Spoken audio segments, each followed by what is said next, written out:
ఇది పొందేటటువంటిదే ఇక్కడ వందనం, ఇది మోక్ష సాధన మనలో చెప్పుకోవాలి. కాబట్టి మనం ఎప్పుడైనా సరే అనుకుంటే ఎందుకు ఈ వందనం చేస్తే మోక్ష సాధనం, ఈ సంభాషణ చేస్తే కోటి తీర్థ ఫలం అని అన్నాడని మనం ఆలోచన కానీ చేసినట్లయితే ఇక్కడ ఏమంటాడంటే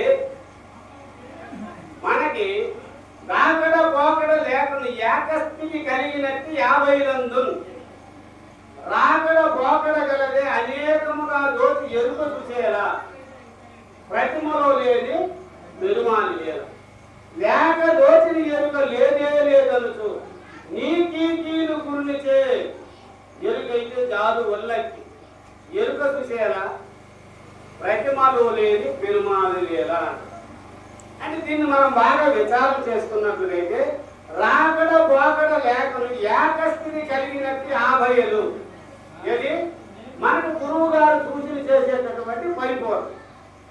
రాకడ పోకడ గలది అనేకముగా దోచి ఎరుపు చూసేలా నేను ఎప్పుడు చెప్తుంటాను ఏంటంటే పరిపూర్ణంలో ఏ ఆరోపణ పనికిరాదు, పరిపూర్ణంలో ఏ ఆరోపణ పనికిరాదు, ఎరుకలోనే ఎన్ని ఆరోపణలు.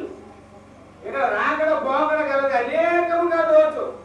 నేను ఇప్పుడు ఇక్కడ రాకుండా వచ్చానని చెప్పొచ్చు, లేకపోతే నేను ఇక్కడ మంచి మాట్లాడినా చెడ్డ మాట్లాడాలని చెప్పొచ్చు, ఆరోపణ చేయొచ్చు. ఎరుకేందు అనేకముగా దోచి ఎరుగు తీశారు ప్రతిమలో లేని పెరుమాలి లేదా అంటాడు. అయితే ప్రతిమ అంటే ఏమిటి, పెరుమాలి అంటే ఏమిటి అంటే మనం ఇప్పుడు ఒక దేవాలయంలో ఒక విగ్రహం పెట్టాం, ఇది బాహ్యార్థం మాత్రమే, ఇది బాగా గ్రహించాలి. ఒక విగ్రహం పెట్టాం, ఆ విగ్రహంలో విష్ణుమూర్తి ఉన్నాడా, లేకపోతే ఒక దుర్గమ్మ బొమ్మ పెట్టాం, మన దుర్గమ్మలో అక్కడ అమ్మవారు ఉన్నారా, ఉంటే మనం తీసుకెళ్లి ప్రసాదం తినాలి కదా, తినడం లేదు. ప్రతిమాలలో లేని పెరుమాలి లేదా, ఇది బాహ్యార్థం. అంతరార్థం ఏమిటంటే పరిపూర్ణమనేటటువంటి ప్రతిమలో ఈ ఎరుకనేటటువంటి పెరుమాలి ఇది లేదగా ఎట్లా కలలాగా తోసి తన మూలాన్ని తాను విచారించినప్పుడు తాను లేకుండా పోతుంది. అందుకుంటే ప్రతిమలో లేని పెరుమాలి లేదా లేక దోచిన ఎరుక లేదే లేదనుచు నీ కీలు గురినిచే ఎరుకైతే అంటారు. అంటే కూడి గురు శిష్యులు ఇద్దరు వేడుకతో బయలున్న విధం ఎరిగి వీడిది లేనిదని కూడి గిరి శిష్యులు ఇద్దరు కూడా సంభాషణ చేసి ఏం చేశారు, ఎరుకను వీడిది లేనిదని, ఇది లేదని మనకు చెప్పేటటువంటి వేషం. కాబట్టి అందుకుంటే ప్రతిమలో లేని పెరుమాలి లేదు, ఇది లేదు. దీన్ని విచారణ చేసాము, ఇప్పుడు సాహిత్య విచారణ చేసాము, అక్కడ ఏమైంది ఇంద్రియాలే కనబడుతుంది. తారక విచారణ చేసాము, అక్కడ నీ స్వరూపమే కనబడుతుంది. మనస్సు విచారణ చేసాము, అక్కడ మనసు అనేటటువంటిది లేదు అని తేలుతుంది. మహావాక్య విచారణ చేసాము, అందరూ కూడా వేదాలు అనేటువంటి ప్రజ్ఞానం బ్రహ్మ, అహం బ్రహ్మాస్మి, తత్వమసి బ్రహ్మ, ఐమాత్మ బ్రహ్మ అని 4 వేదాలు కనబడుతుంది. దీనికి అనేకమైనటువంటి వేదాంతం అనేటటువంటిది నీ యొక్క స్వస్వరూపం ఏదైతే ఉందో అది సహస్రాలలో భూముడి వేరే ఉన్నది.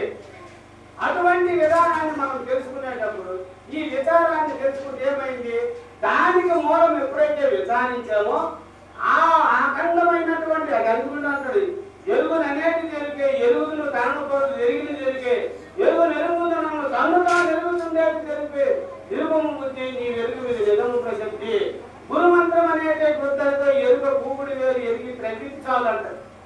ఈ సహస్రారములు నీ స్వస్వరూపం ఏదైతే ఉన్నదో దాన్ని కానీ నువ్వు మూలాన్ని విచారిస్తే దానికి మూలం లేదు. అది ఎట్లా వచ్చింది ఇక్కడ అంటాడు, ఏమంటాడు, దేని మృగజలము రేగి వంద్యాసూనులు కలిగి ఉండి వెతికి చూడలేనట్టున్నాడు. చాలా చక్కనైనటువంటి మాట. దేని మృగజలం మనకు దూరంగా ఎండమూలు కనిపిస్తారు, అక్కడికి వెళ్ళి ఎత్తితే నీరు కనిపిస్తాయి కనిపించదు. అలాగే వంద్యాసూనులు కట్టాను, వంద్యాసూనులు అంటే గుడ్డలు పెట్లుంటారా, పెట్లుంటే ఎందుకు గుడ్డలు అవుతుంది. అలాగే పరిపూర్ణానికి ఈ ఎరుక పోయలేదు, దీని మటుకు ఇదే వచ్చి దీని మూలాన్ని విచారిస్తే దీన్ని లేకుండా పోతుందని దీని యొక్క భావం. కాబట్టి మనం అందరం కూడా అందుకుంటే పూసేవ చేయాలి అంటారు. అంగ శుశ్రూష, భావ శుశ్రూష, స్థాన శుశ్రూష, ఆత్మ శుశ్రూష అనేటటువంటి 4 శుశ్రూషలు చేస్తే మనకి ఎరుకనేటటువంటి గురువు గారు కరుణ వల్ల ఇది లేకుండా నిర్మూలం అయిపోతుంది. ఎట్లా నిర్మూలం అయిపోతుంది అంటే ఇప్పుడు మనం చెప్పుకున్న వంద్యాసూనుడు, ఆకాశ పుష్పము, నరుని స్వప్నానందము. ఇప్పుడు రాత్రి మనకు స్వప్నానందం వచ్చింది. ఒక రాజుగా అయిపోతాం. జై బలో సద్గురు బ్రహ్మరాజుకి.